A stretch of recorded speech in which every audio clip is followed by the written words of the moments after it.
In our school, your destiny was decided by your grades. The top student, the class monitor, chose the SSS grade Divine Serpent.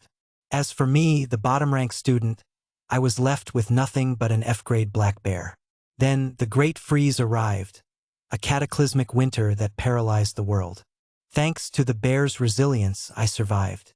But the monitor's serpent? It died before it could even evolve. Driven by pure, cold jealousy, the monitor and her friends hunted my bear, killed it, and turned it into a hot pot. I was left wounded, dying in the blizzard, my heart burning with a thirst for vengeance. But then I opened my eyes. I was back to the very day we had to choose our spirit animals. I was about to reach for the black bear again, just like in my past life, when Li Yanping screamed, "Wait!" She stood up, clutching a snow-white, shimmering serpent, and rushed toward me.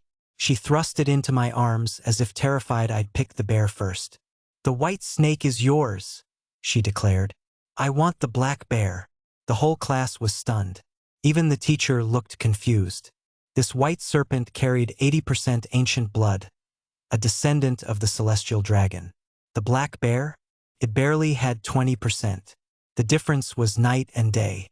No one understood why she would trade a god for a beast. "Xiao Yan," the teacher warned, "choosing a spirit animal isn't a joke. It's your future. Swap back with Huan." But Li Yanping was insistent. "Huan needs this serpent more. I can train with any animal, but Huan's talent is ordinary. A mixed-blood bear would ruin her life.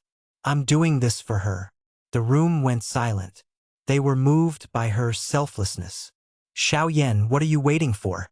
Thank her," they urged. I looked her in the eye. "I don't need your fake sympathy. Give me the bear." Li Yanping's eyes flickered with panic. She gripped the bear tighter, her face contorting as if I were the one bullying her. "Huan, don't test me. I'm doing this of my own free will. I said I don't want it." Suddenly, a sharp sting pierced my wrist. I looked down. The tiny white snake had sunk its fangs into my skin. It licked the blood with its forked tongue, and a strange vibration hummed through my veins. In that instant, it forced a life-and-death contract upon me. The whispers started immediately. "Look at her, acting like she didn't want it while secretly sealing the deal, so Li Yanping couldn't back out. Typical loser behavior." I didn't care what they thought. The snake was mine now. I looked at Li Yanping. She wasn't just fighting for the bear. She was fighting for survival. She had been reborn too. In the last life, she chose the snake and I was forced to take the bear. She didn't know then that the Great Freeze was coming. When the temperature plummeted to -50 degrees, her precious snake froze to death. But my bear thrived, protected me. When we went out for supplies, she tried to lure my bear away. When it refused, she turned the group against us, claiming bear meat was the only way to survive the cold. They murdered us. They ate my friend. I looked at the bear in her arms. My eyes turned as cold as the coming winter. That bear was my most trusted companion. Now she had stolen my shield against the frost. But this betrayal? It would be paid for in blood. As our eyes met, the little bear blinked at me twice. A secret signal from our past life. "Don't worry," it seemed to say. A wave of relief washed over me. I looked at Li Yanping with pity. I knew this bear. She looked innocent, but she was cunning. Suddenly, a cold, tiny tongue touched my hand. My useless white snake was coiling around my palm, looking proud. "You're quite the handful, aren't you?" I whispered, stroking its scales. They felt like cold silk. I accidentally touched its tail, and it stiffened like it had been electrocuted. "Stop that. You're being a brat," it seemed to hiss, its eyes welling up with indignation as it turned away from me. Meanwhile, Li Yanping completed her contract. But as the magic circle glowed, the bear secretly altered the runes. It wasn't a normal bond. It was a master-servant contract. The bear was the master. Li Yanping was the servant. The bear looked at me with pride. I gave it a subtle thumbs up under the table. Never provoke an honest soul, for their revenge is absolute. "What are you looking at?" The snake's voice echoed in my mind. grumpy and jealous. You were making eyes at that ugly black beast again, weren't you? I was just saying hi, I teased. You're just a little jealous, aren't you? The teacher handed out cultivation snacks. I kept one and gave the other 19 to Ling Shui. She devoured them in seconds. The class looked at me like I was insane. A week's worth of supplies gone. Doesn't she know they grow slowly? They didn't understand. Ling Shui and I were now bound by soul. If she died in the first frost like before, I would die too. Her life was more precious than anything. As I walked out, Li Yanping blocked my path. You're reborn too, aren't you? Well, it's my turn now. My bear will survive the cold. You too? You'll be dead by day one. The white snake looked at her with lazy disdain. Fast forward. The frost came and went. Ling Shui's blood had awakened. She wasn't just a snake.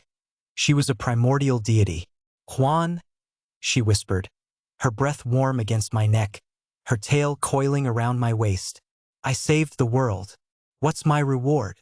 I looked out the window at the vibrant world, then at the beautiful woman beside me. I reached out and touched her forehead. What are you thinking about, you little brat? She glared at me, her silver eyes shimmering with a smile. Suddenly, a familiar voice called out from outside. Brother, brother, I've transformed too. A small girl with bear ears burst through the door. It was the black bear. In her beast form, she was massive, but now she looked like a tiny child. Such an ugly sister, Ling Shui teased. I am beautiful, the bear girl pouted. I watched them bicker and smiled. In the last life, we were hunted. In this life, we took our revenge and found a new beginning. The winter is over. My story is just beginning. I left with the snake, but now I had a problem. Where to get more cultivation snacks? Then I remembered a secret spiritual vein from my past life. One that hadn't been discovered yet. I rushed there with Ling Shui, only to find Li Yanping already there with a team of 20 men, digging up spiritual stones. Ling Shui looked at the stones with greed, but I covered her eyes. Don't look, those are low quality. I'll take you somewhere better. Suddenly, the bear's voice echoed in my mind via telepathy. Brother, she's spending everything on me. I'll call you when the stones are ready. Ling Shui was furious. How dare you talk to another woman behind my back? She coiled around my arm, her cold breath against my skin. In our dragon clan, a blood contract means you're mine for life. Don't you dare look at that bear. You're just a baby, I teased. Do you even know what a partner means? She licked my cheek. I've marked you. You're mine now. I used my spiritual power to send Ling Shui into a car where she could watch movies and eat watermelon while I rested. When I woke up, it was dark. The bear signaled me the coast was clear. I went to the vein. Ling Shui was still grumpy, but when she saw the bear, she hissed. I covered her mouth. The bear led us to a massive pile of spiritual stones. These are for your cultivation, brother. Give the small ones to this sister.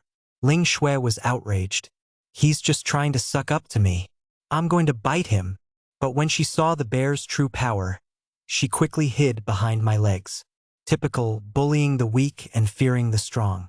The next day, Li Yanping was shocked to find the vein empty. The bear lied to her, saying he needed 10 trucks of snacks to awaken a cold resistance talent that could protect everyone within 10 kilometers. Greed flashed in Li Yanping's eyes.